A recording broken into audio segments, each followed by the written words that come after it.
السلام علیکم dear students, آج کا جو ہمارا لیکچر ہے وہ ہے خالص منافع میں فرق کی وجوہات ہے آپ کے پاس۔ خالص منافع جو ہوتا ہے وہ بیسیکلی ایک آجر جب اپنی تمام تنظیمی صلاحیت کو بروئے کار لے کر آتا ہے اور تمام نفع و نقصان کا ذمہ دار ہوتا ہے، تو اس کے بدلے میں جو اس کو ملتا ہے اس کو ہم کہتے ہیں یہ خالص منافع ہوتا ہے۔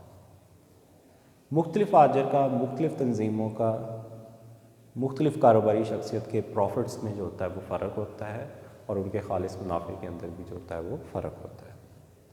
تو سب سے پہلے ہم خالص منافع میں فرق کی وجوہات میں ڈسکس کرتے ہیں۔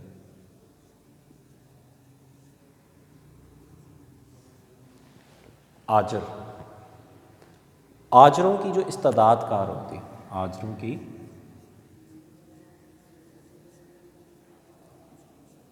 استعداد کار میں فرق۔ ہم مارکیٹ میں دیکھتے ہیں کہ مختلف آجر، مختلف کاروباری شخصیت کے جو منافع ہوتے ہیں ان میں فرق ہوتا ہے۔ کسی کا پروفٹ ریشو زیادہ ہوتی ہے، کسی کی پروفٹ ریشو جو ہوتی ہے وہ کم ہوتی ہے۔ یہ آجر کی بیسیکلی اپنی استعداد کار ہوتی ہے، یہ اس کا اپنا پرسنل جو ہوتا ہے وہ ورک ہوتا ہے۔ اب وہ مارکیٹ کے اندر جتنا ورک کر لیتا ہے، جتنی محنت کر لیتا ہے، جتنی اسٹرگل کر لیتا ہے، جتنا اس کا ایکسپیرینس ہوتا جاتا ہے، اس کو مارکیٹ کے بارے میں سوچ بوجھ آتی جاتی ہے، اس کے منافع کی جو شرح ہوتی ہے اور اس کے کاروبار کی جو شرح ہوتی ہے وہ بڑھتی چلی جاتی ہے۔ تو خالص منافع میں جو فرق آتا ہے وہ آجر کی اپنی استعداد کار کی وجہ سے آتا ہے، اس کی اپنی صلاحیت کی وجہ سے آتا ہے۔ اس کو را مٹیریل کا پتہ ہے، اس کو مشینری کے بارے میں ہوتا ہے، اس کو مارکیٹ کے بارے میں نالج ہے، تو اس کا خالص منافع جو ہوتا ہے وہ بڑھتا جاتا ہے، اور نقصان کا جو خدشہ ہوتا ہے وہ آہستہ آہستہ کم ہوتا جاتا ہے۔ اس کے بعد ہے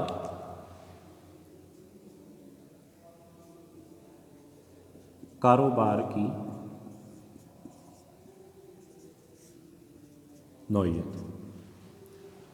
مختلف کاروبار میں مختلف پروفٹس رجحان ہوتے ہیں، ہر کاروبار کا ایک جیسا نہیں ہوتا آپ کا۔ جیسے کپڑے کا پروفٹ مارجن اور ہوگا، کپڑے کی صنعت کا اور ہے، اسی طرح سے کاسمیٹکس کا ہے، جوتوں کا کاروبار ہے۔ مختلف کاروبار میں منافع کی جو ریشو ہوتی ہے وہ ڈفرینٹ ہوتی ہے۔ کچھ چیزیں ایسی ہوتی ہیں جو ڈیلی یوز میں آتی ہیں، ہر روز لوگوں نے خریدنی ہوتی ہے، اور کچھ چیزیں ایسی ہوتی ہیں جو ایک سال کے اندر یا 6 منتھ کے اندر یا 3 ایئرس کے اندر یا 1 منتھ کے اندر بندے نے جو ہوتا ہے وہ ایک بار خریدنی ہوتی ہے۔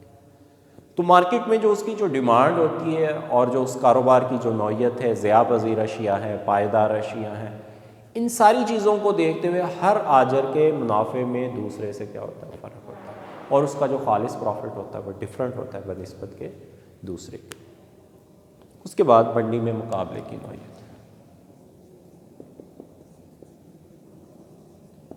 منڈی میں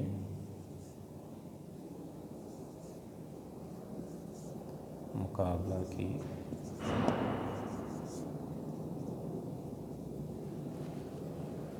نوعیت ہے۔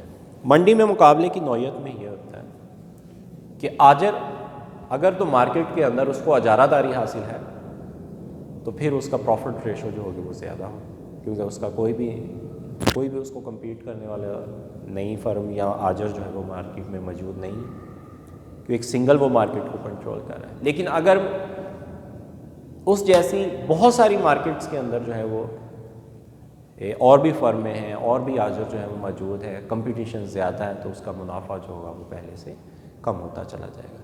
تو منڈی میں اگر مقابلہ اس کا سخت ہے، منڈی میں مقابلہ زیادہ ہے، کمپیٹیٹر اس کے زیادہ بیٹھے، تب پروفٹ مارجن اور ہوگا۔ اگر ایک سنگل فرم جو ہوگی وہ پوری مارکیٹ کو کنٹرول کر رہی ہوگی، تب اس کے منافع کی جو شرح ہوگی وہ ڈفرینٹ ہوگی۔ اس کے بعد ایک کاروباری اتار چڑھاؤ ہے آپ کے پاس۔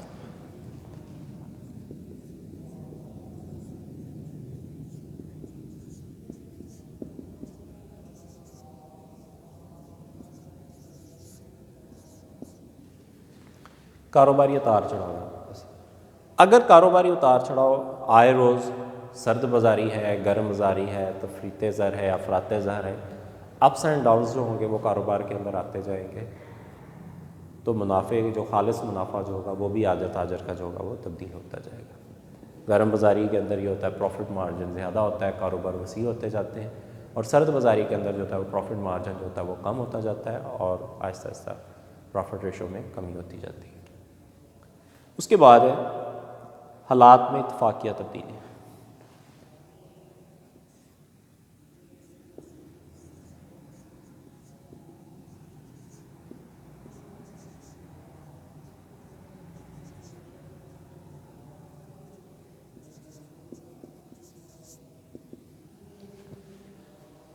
بعض اوقات حالات جو ہوتے ہیں وہ ایک دم سے چینج ہو جائے، اس کی وجہ سے بھی آپ کا جو خالص منافع ہوتا ہے اس میں فرق ہوتا ہے۔ جیسے کہ پاکستان کے اندر جب 8 اکتوبر کو زلزلہ آیا تھا تو ایک دم سے جو شیلٹر تھے اور جو آپ کے پاس ٹینٹ وغیرہ تھے، کمبل جو تھے، ان چیزوں کی ڈیمانڈ میں ایک دم سے اضافہ ہوا،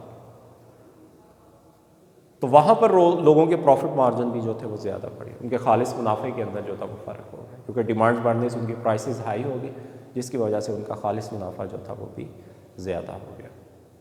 تو اتفاقیہ حالات بعض کا چینج ہونے کی وجہ سے بھی آپ کے جو ہوتا ہے مارکیٹ کے اندر چیزوں کی ڈیمانڈ بڑھ جاتی ہے، جس کی وجہ سے پروفٹ ریشو جو ہوتی ہے وہ بھی بڑھ جاتی ہے۔ اس کے بعد ہے سرمایہ کی دستیابی، آپ کے پاس نمبر 6 ہے۔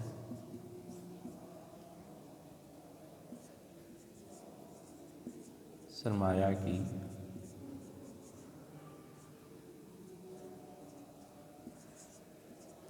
دستیابی۔ سرمایہ کی دستیابی میں یہ ہوتا ہے کہ اگر فرم کے پاس، آجر کے پاس، ایک تنظیم کے پاس زیادہ مقدار میں یا وافر مقدار میں جو ہے وہ سرمایہ جو ہے وہ موجود ہے، تو ظاہر سی بات ہے وہ پیمانہ صغیر کی بجائے پیمانہ کبیر کو جو ہوگا وہ پریفر کریں گے، کاروبار وسیع پیمانے پر کریں گے، جس سے ان کا پروفٹ مارجن بھی جو ہوگا وہ بڑھ جائے گا اور کاسٹ آف پروڈکشن جو ہوگی وہ کم ہو جائے گی۔ اسی لیے اگر سرمایہ کی مقدار زیادہ ہے ان کے پاس تو وہ آپ کے پاس عرصہ طویل کے اندر پیمانہ کبیر کے مطابق جو ہوگا وہ پروڈکشن لیں گے، جس سے ان کی پیداوار بڑھے گی، اخراجات کم ہوں گے اور مارکیٹ میں پروفٹ مارجن بھی جو ہوگا وہ ان کا بڑھتا چلا جائے گا۔ اس کے بعد ہے نمبر 7 ہے آپ کے پاس طریقہ پیدائش ہے۔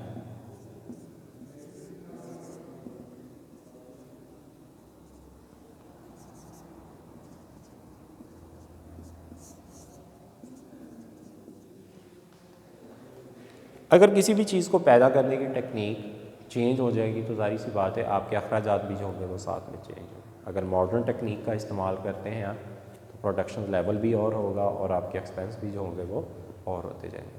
تو اگر اخراجات پہلے سے کم ہو گئے، پیداوار میں اضافہ ہو گیا، تو آجر کا جو خالص منافع ہوگا اس کے اندر بھی اضافہ ہو جائے گا۔ لیکن اگر اس کی پروڈکشن جو ہوگی وہ پرانے دکھیا دوسری طریقوں سے ہوگی تو کاسٹ آف پروڈکشن بڑھ جائے گی اور پروفٹ کا جو مارجن ہوگا وہ بھی کم ہوتا چلا جائے گا۔ کاروباری ساکھ و شہرت۔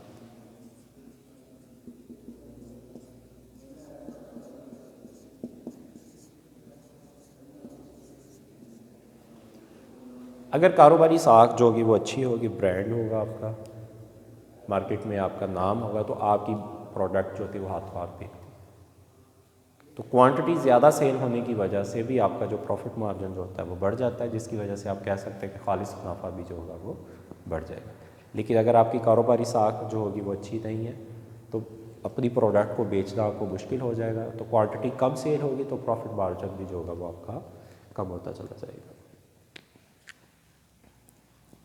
اس کے بعد ہے نمبر 9 آپ کے پاس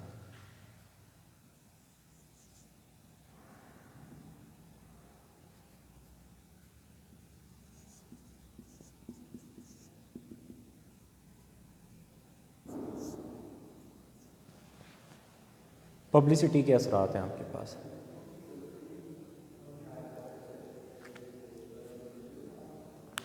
اگر مارکیٹنگ جو ہوگی وہ زیادہ کی جائے، اشتہار بازی جو ہوگی وہ زیادہ ہوگی، آپ کی پروڈکٹ مارکیٹ میں زیادہ سروائیو کرے گی، نام جو ہوگا وہ زیادہ استعمال ہوگا، تو لوگ اس پروڈکٹ کی ڈیمانڈ جو ہوگی وہ زیادہ کریں گے، جس سے آپ کی پروڈکٹ اور کوانٹٹی جو ہوگی وہ زیادہ سیل ہوگی، جس سے پروفٹ مارجن بھی جو ہوگا وہ آپ کا بڑھتا چلا جائے گا۔ تو اس لیے ہم کہہ سکتے ہیں کہ خالص منافع جو ہوگا وہاں پر بڑھ جائے گا۔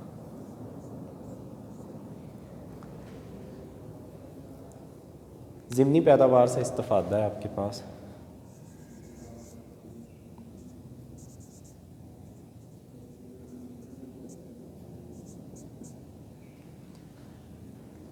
ایک بڑی پروڈکٹ کے ساتھ اگر اس کے را مٹیریل جو بچ رہا ہو اس سے جو پیداوار حاصل کی جاتی ہے اس کو ہم ضمنی پیداوار کہتے ہیں. اگر ضمنی پیداوار میں اضافہ کر لیا جائے یا ضمنی پیداوار کو اچھے طریقے سے استعمال کیا جائے تو آپ کہہ سکتے ہیں کہ آپ کا جو خالص منافع ہوگا پہلے سے کئی گنا زیادہ جو ہوگا وہ بڑھتا چلا جائے گا.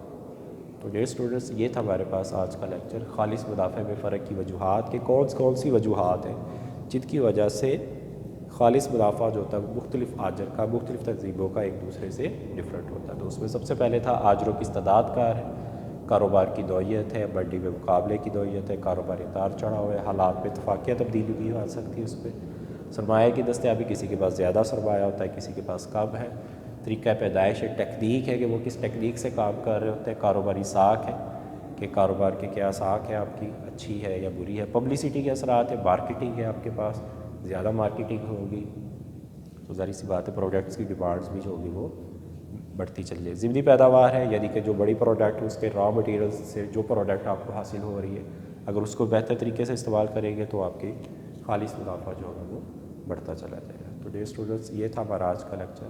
تب تک خیال رکھیے گا. اللہ حافظ.